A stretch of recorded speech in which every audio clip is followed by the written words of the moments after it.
మిథునం cinema అన్ని వర్గాల ప్రేక్షకులని ముఖ్యంగా యువతను బాగా ఆకట్టుకుంటోందని దర్శకుడు తనికెళ్ల భరణి చెబుతున్నారు.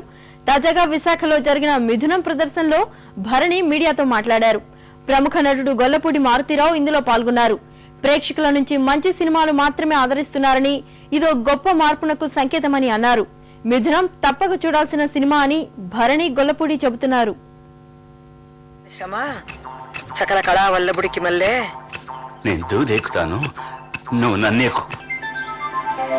ఆ సీతాకోకచిలకి ఎంత అందంగా ఉందో. కావాలా? చూడమంటుంటే చూడ్డం గిడ్డం జాంతానై మనం చూసి రమ్మంటే కాల్చుకొచ్చేయడమే. ఆది దంపతులే అభిమానించే అచ్చ తెలుగు మిథునం.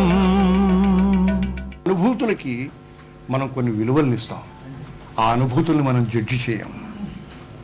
మంచి పిక్చర్ని కూడా జడ్జి చేయరు.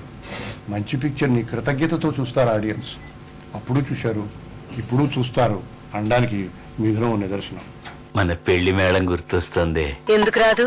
పెద్ద మేళం ఖర్చు యావత్తు మగ పెళ్లి వారిదే అన్నారు. ఏ మేళం రాలేదు.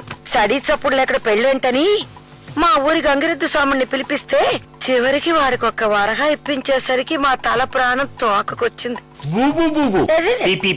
ఆది దంపతులే అభిమానించే అచ్చ తెలుగు మిథునం.